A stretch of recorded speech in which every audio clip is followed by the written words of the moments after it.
Welcome back to the channel, everyone. Me, Session. This is your Spurs preview on Sunday. Massive game in the Premier League for Man United. But Sancho is finally gone.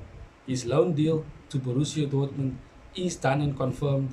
He's had his medical. He's training with Dortmund. We'll speak about that later on in the video. But this is your Spurs preview. Before we get into it, subscribe to the channel, drop a like, and of course, share the video to your friends and family so we can build the Red Devils Talk community. Thank you for those who are here joining me and for those who support the channel. Let's get into it. So, we are up against a Spurs team that is not at their strongest.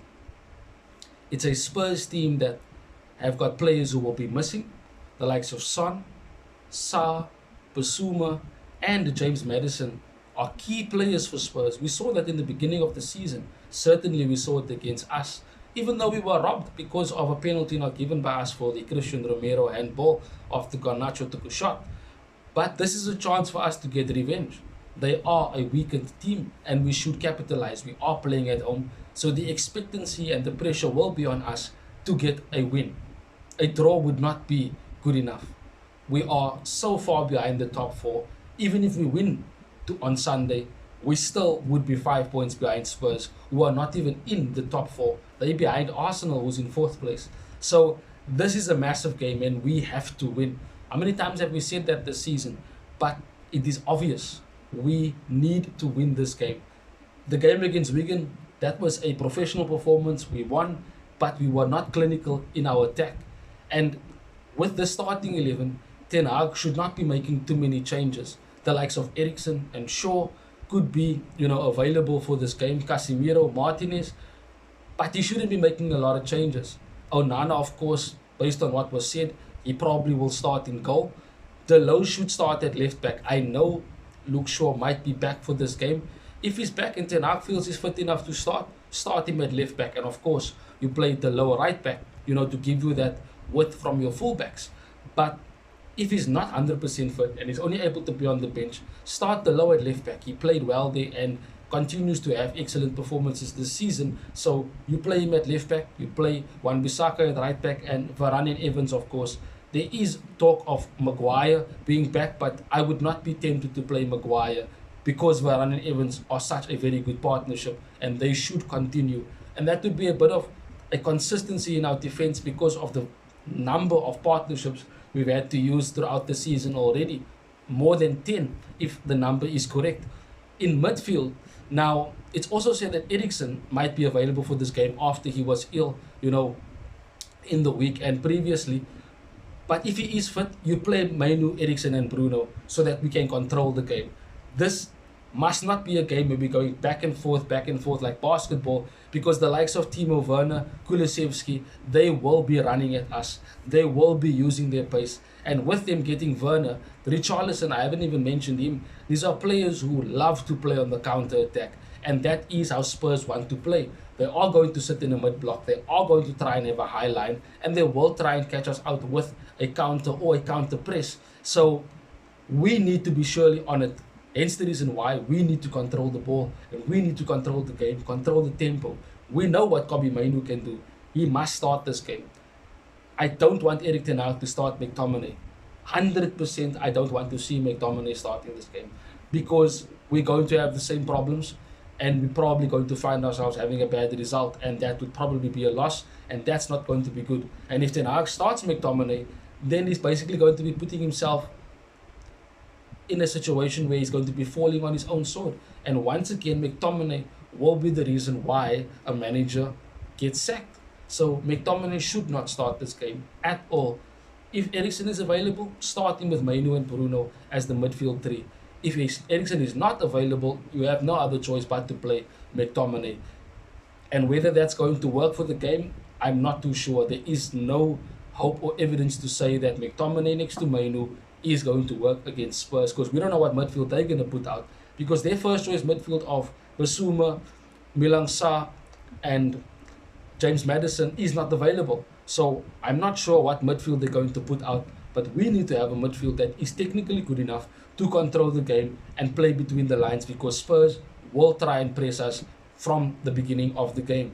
Up front, of course, you don't change the front three. Rashford, Højlund, Garnacho, who was absolutely excellent on the right, electrifying and should play there again. Rashford, because he got an assist, deserves to start again and will love to play this game because of Spurs playing their high line. The likes of Højlund and Garnacho and Rashford can use their pace to get in behind when we counter and when we play balls in over the top via a Bruno, via Eriksen, you can find those passes. You know, even Mainu can find those passes as well. So this is a game that we can win based on what we will have available and based on what Spurs do not have available. They are a weakened team, as I said, and they certainly can be taken to the cleaners if we are clinical in our attack. We're scoring. We're taking so many shots, but we are not scoring the goals that we need to. And if we start well against Spurs and we get a goal, that will change the dynamic. We score first, and Spurs will have to open up more. They will have to press a bit higher in order to get the ball, and we can then play the ball around them. We can control the game, as I continue to say. We need to be the team controlling the game so that we can decide when to play the ball through. And the likes of Eriksen, Bruno, and Mainu, they have the eye for a pass at an opportune moment, at a, shall I say, an instinct of a pass, you know, to find a Rashford, Garnacho, or Højlund who would be looking to make a run in behind, you know. But this is a game where we need to be looking to find Højlund, whether it be in behind, because he always makes runs, whether it be into his feet, or whether it just be crossing the ball early when he does make those darting runs in the box and those movements. We need to be finding our striker. We brought him in to score goals, and he's not doing that because he's not getting the service. But that's the same excuses we've been using for previous strikers and previous forwards. So we definitely need to start finding him, start involving him in the play, start getting the ball up to him quicker so that we can actually start being more penetrative and clinical up front. Now, there's not much more to be said about the Spurs game. We have to win, and that is the most obvious thing. And we can do that, as I continue to say. That's what I believe for this particular game. But we're so inconsistent, I'm not sure what team is going to turn up. I don't know what players are going to play. I don't know what Bruno we're getting as our captain. I don't know what Rashford we are going to get on Sunday against Spurs. It's going to be a bit of a, I'm not sure how we're going to perform. I will only know when the game is being played. But let's move away from that for a moment, because we know as what is going to happen come the weekend, and we know it's a massive game. But Sancho is finally gone. I said his loan deal is finally completed for Brizio, David Ornstein, Florian Plettenberg in Germany. Everywhere it's been seen, it's been reported that he has completed his loan deal to Borussia Dortmund, and it is an absolute horrendous end to this particular saga.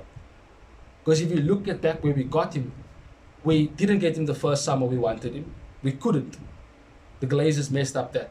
Waited a year, we got him, wasn't available when we got him, and then didn't perform to what you expected him to perform. And then he decides to have these, shall I say, moments of a mental weakness. And Ten Hag comes in, gives him an opportunity, sends him away, gives him a chance, arm around the shoulder. He comes back, still does not deliver and produce what we know he can and what we expect him to. And then this whole thing of him not training well, coming late happens. He gets dropped, and then he tweets what he tweeted, and then we didn't see him or hear from him for a whole 3 months. The last time he played for United was in September last year. And now he's at Dortmund smiling, saying, I'm back. This is my home. You know, it's good to be around familiar faces and the people that I know. Kissing the badge, and he's still contracted to Manchester United. I do not want to see him play for Manchester United again. I do not want to see him in a United jersey again. Even if Ten Hag gets sacked, which is a possibility at the end of the season, or if results do not turn and be the way we expect it to be, or favourable, then Ten Hag will be sacked. But I still do not want Sancho here. He has disrespected Ten Hag. He's disrespected the coaching staff, disrespected his teammates, and he's disrespected the club and the supporters as a whole. We were there, we supported him through everything when we were trying to understand why he was not at his best. When we saw there was a bit of a shoulder being needed to be given to him for him to have someone to talk to, we were there. We, just give me a moment. We were there. We gave him the opportunity to go find himself, come back, and he had opportunities to play well, but he made a conscious decision to go against the manager and not play. The likes of Rashford, Maguire, McTominay, Garnacho, who in pre-season was completely dropped from it, and he worked hard to get to where he is. 2 player of the month for the Premier League, getting goal of the month, getting his assists, getting his goals, playing well, working hard. Maguire is a true example of someone who lost his place and won it back, and then he got injured, which was unfortunate for him because he was playing well. How did he not see that and not decide to do the same? He was late for his medical for Dortmund and said sorry twice in a video that they posted. He has chosen not to say sorry to Ten Hag, and people think Ten Hag is the problem. I'm sorry, I don't want to see Sancho playing for Man United again. Another one who's on his way out is Anthony Martial. Ten Hag has said that he does not see Martial as part of the squad and wants him to leave in January because he's not going to have a player, and this is what Martial wants to do. Sit out for the next 6 months, find himself injured here and there, make himself unavailable, and just sit it out and have his contract expire and then be a free agent and go somewhere else and get a contract. He knows that we need to sell players, but he's going to sit his contract out like Jesse Lingard did, like Paul Pogba did. These players did that because they know they won't get paid what they get now if they leave in January. And in end of the season, when they are a free agent, they have the power to earn as much money as they want because they will then avail themselves for these clubs, and they'll be easier to get because there's no transfer fee. But Ten Hag has said that he does not see him part of the team, and therefore he needs to be out of the door in January as well. So these are players that need to be on their way out, definitely, and they are. Sancho's already out. Martial's on his way out. Ten Hag is clearing the Deadwood. You saw it in the thumbnail. He is getting rid of the players who don't want to be part of what Manchester United is supposed to be. We needed someone to come in, set standards, set a disciplined routine. Ten Hag has done that, and these are the players that need to be taken away and sold. Sancho, when he comes back, I hope he does well, only because then we can have a higher fee for him and sell him for more money. That's it. I don't want to see him come back because he played well and there's an opportunity for him to still, because there's no buyback, no buy option or loan to buy option with Dortmund. So that means they don't want him permanently. He's just using this as a way to get a bit of football under his belt, get time away from the club, and that is disrespectful. Kissing the badge is disrespectful. But anyway, subscribe to the channel. Thank you for those who watched the video all the way to the end. Drop a like, share it to your friends and family. I know that there are those who want to see more content like this. Let them find it by you showing it to them. I thank you for your support, and I appreciate the love that you give the channel. And of course, we are playing Spurs. As we know, we have to win. Let's hope that we win, and let's hope that we see another good performance that will give us a good result. Thank you for watching the video. Have a good weekend, Red Devils. Till we see each other in the next one. Bye-bye. Thanks for watching. If you want more content on Manchester United, like, share and subscribe.